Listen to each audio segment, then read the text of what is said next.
Talking about the issue of third term or tenure elongation, Burundi's President Pierre Nkurunziza also promised last week that he's not going to seek re-election when his term ends in 2020, despite recently changing the constitution. Can this promise be trusted? Well, partially it could be trusted. Could be trusted in the sense that he possibly want to play the card of Sassou Nguesso, the Brazzaville Congo president, you know, who happened to come on and on trying to see whether those he put in there are doing the work he expected them to do. And as they go on not doing the work he expected them to do, he took over power from them. That's Sassou Nguesso in Congo Brazzaville. And I expect Nkurunziza to apply the same stake, because I don't see him completely going out of a radar. He will still be on to see whether those he wants to put there. But definitely, I'm very sure that he's not going to come back for this coming election. Now, why should the issue of third term or tenure elongation even be up for debate in African politics? Well, it has to be because, you see, Africa has a different cultural background, or call it traditional setup, that is finding it difficult to outgrow the modern or postmodern system we are in now. And I think education would be the only possible way to help us out of such thing. Without well-structured and well-organized education that has very good outcome of bringing people who are capable to decide themselves who and how they want their nation and their country to go on, will still be behind. Even Nigeria as we are today, the educational system is not helpful in empowering people to be in position to decide who rules them and who does not rule them, or how best to aim for a better future. It's not there. So if Nigeria, that is seen to be the best among others, is not at that point, I'm very doubtful what others will be doing, you know.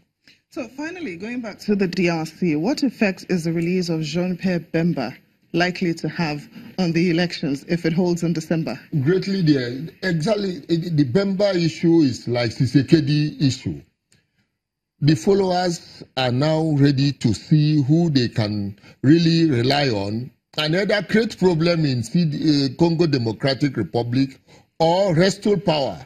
It's a serious issue, and I love the way the International Court of Criminal Justice decided to really release this man, because there is no need keeping him further there when really the country he comes from seems to be completely in the same cycle of killing and, you know, committing anti-human activities. So his coming in will be a very interesting show for Africa and the world to see. Professor Victor Arile, thank you so much for joining us on Thank you for inviting me. Thank you. The United Nations refugee chief, Filippo Grandi, has denounced Italy and Malta's refusal to welcome the humanitarian ship Aquarius, while saying the responsibility for sorting out migration policy lies with the entire European Union. Meanwhile, at least 2 migrants were found dead on the Italian Coast Guard ship as it docked at the Sicilian port of Catania after Spain opened its borders to the migrants. Some 937 migrants, including many mothers with young children, were amongst the asylum seekers who survived the journey and were able to disembark the ship. Some of the migrants on the overcrowded Aquarius, who are mostly from sub-Saharan Africa, were moved onto 2 Italian ships from the Navy and Coast Guard and are headed for the port of Valencia in Spain.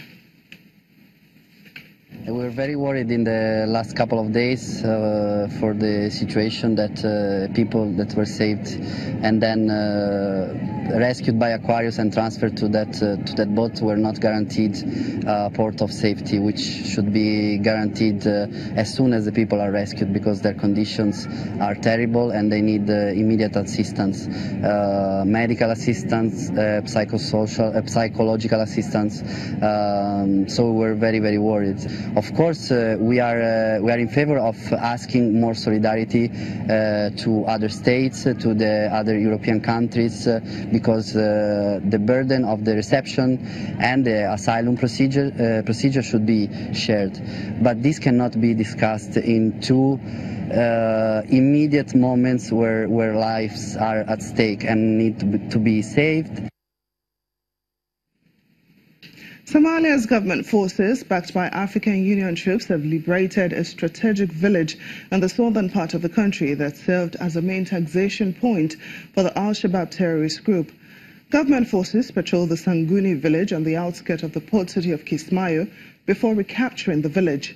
This means that the terrorist group loses a key source of revenue to sustain its operations. Troops from the Jubaland Regional Army are securing the area just days after a U.S. soldier was killed and 4 others were wounded.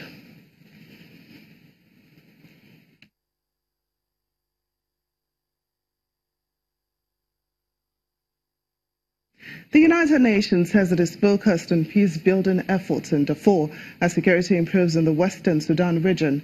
Head of UN peacekeeping, Jean-Pierre Lacroix, says the situation is improving and the needs of the people there are changing, but support must remain for Jebel Mara area, where there has been continued conflict. The Darfur conflict began in 2003 when mainly non-Arab tribes took up arms against the Arab-led government in Khartoum, accusing it of discrimination. The United Nations top peacekeeping official says the mandate of the African Union United Nations hybrid mission in Darfur, UNAMID, must change in accordance with the shifting realities on the ground.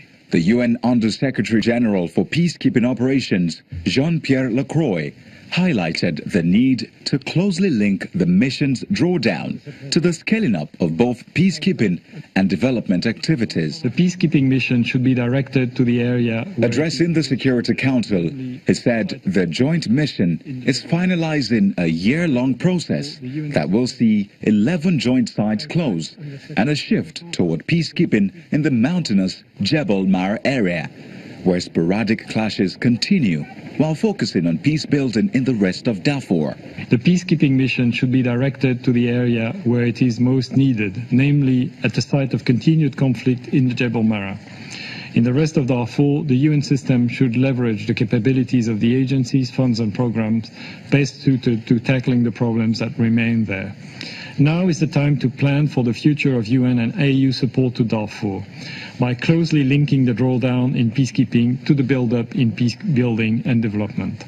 The insurgency in Darfur continues, and Khartoum has kept up attacks on rebel groups, leaving many living in limbo in harsh conditions. The UN says up to 300,000 people have been killed and millions displaced during the conflict. A year ago, UNAMID had a ceiling of 15,845 military personnel and 3,403 police, but these numbers have significantly reduced following a decision by the Security Council last year for a drawdown of peacekeepers. Still to come on the program, security workers in the cash in transit sector in South Africa staged protests across major cities in the country. Please stay with us for details.